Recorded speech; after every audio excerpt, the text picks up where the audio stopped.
Hey guys, today's day 2. You guys remember what happened in chapters 1 and 2? If you remember, the kids are at Ebbets Field in New York, and they're going to be Bat Boys. That's where we left off.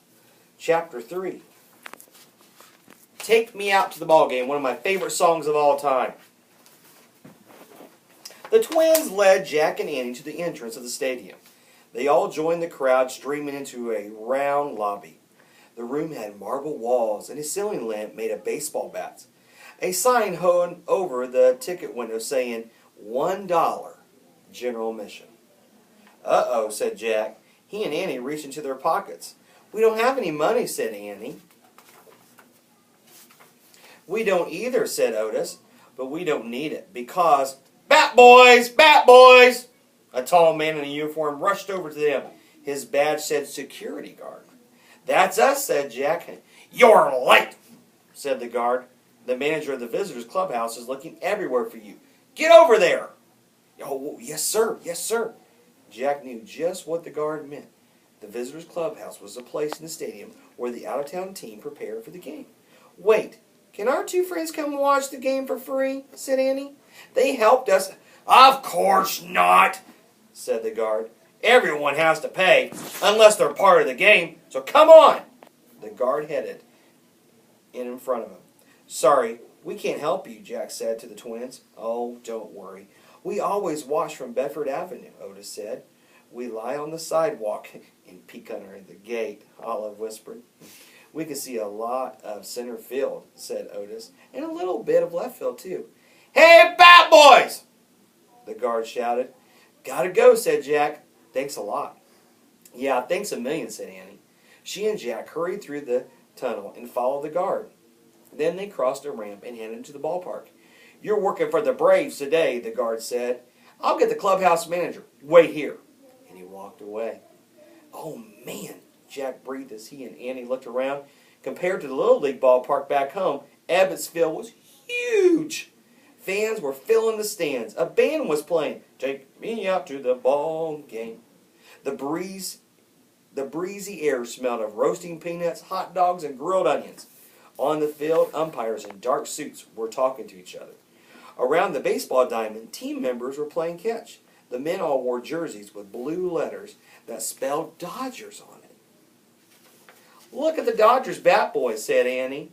They're helping their team warm up. Those Bat Boys look twice our age, said Jack. I know, said Annie. But our caps must make everyone see us as teenagers, too. That's so incredible, Jack said. He loved looking older. He loved working for a big league team. He loved the sights, the sounds, and the smells of Ebbets Field. The fans are really dressed up, said Annie.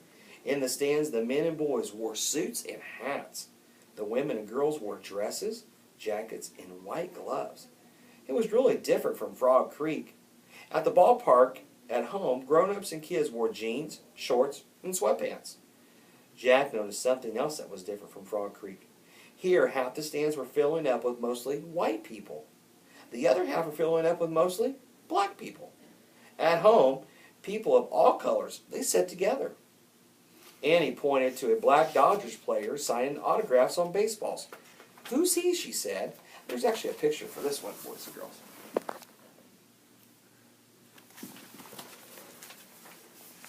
Black fans were shouting and waving at the player. Reporters were trying to interview him. A photographer was taking pictures. I don't know, he must be a big star, said Jack. Hey, Bat Boys, you're late, someone shouted. Jack and Annie whirled around.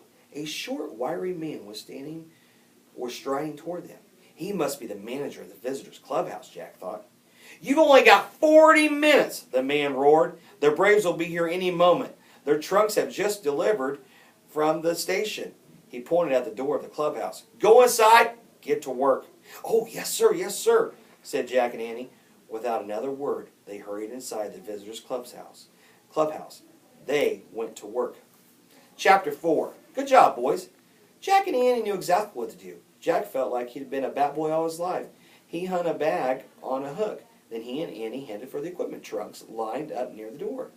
They sat with a trunk labeled uniforms. They opened the lid. They pulled out white jerseys with red letters that spelled Braves on it. Together, they swiftly hung up all the uniforms in a row of lockers. They finished just as the Braves team arrived. All the men laughed and joked with each other as they spilled into the clubhouse. No one spoke to Jack or Annie, though. In fact, no one even looked at them. Jack and Annie paid no attention to the team either. Their magic caps helped them know the rules. Bat boys never bother the players. They never get in their way. Next, Jack opened an equipment trunk labeled cleats and helmets. He and Annie pulled out baseball shoes and batting gear. They used rags to wipe everything off. Then they quickly lined up the shoes on benches. Jack and Annie hurried to a trunk labeled bats. Together they pushed the trunk out of the visitors' clubhouse and toward the ball field. "Yikes! Look at the time," said Annie. She pointed to a large clock over the scoreboard. "We only have 20 minutes till the game starts." "And lots more to do," said Jack. "Full speed ahead!" They pushed the trunk over to the visitors' dugout under the stands. Then, racing against the clock, they flew through the rest of their task. Jack quickly unloaded bats in the trunk and handed them to Annie. He placed them on the shelves at a bat rack outside the dugout. They rushed back to the visitors' clubhouse and unloaded another trunk.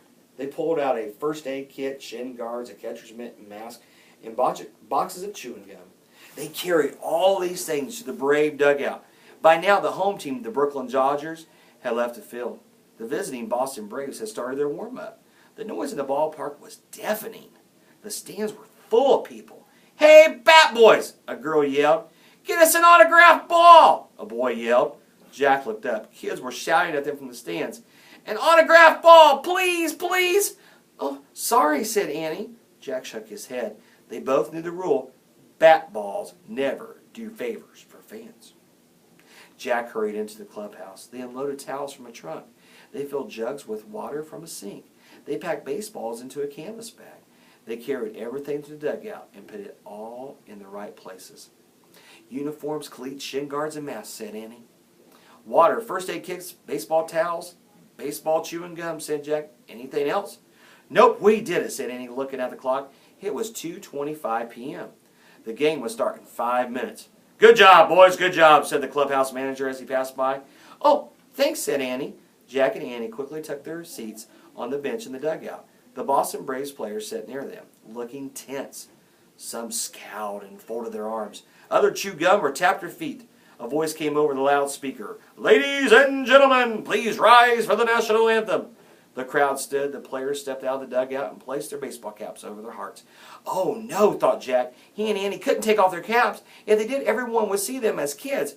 And Annie as a girl. Annie took Jack's arm. She pulled him back into a shadowy area inside the dugout. There they placed their hands over their hearts. Jack desperately hoped none of the players would turn around and notice him. The man sang the Star-Spangled Banner in a deep voice. Jack nervously kept his eyes on the flag flapping in the breeze. "Oh, hurry, hurry," he thought. Finally, the singer sang the last lines. The national anthem was over. The players all put on their ball caps. "Play ball!" roared an umpire from behind home plate. "Whew!" Jack said to Annie, and they stepped out in the dugout.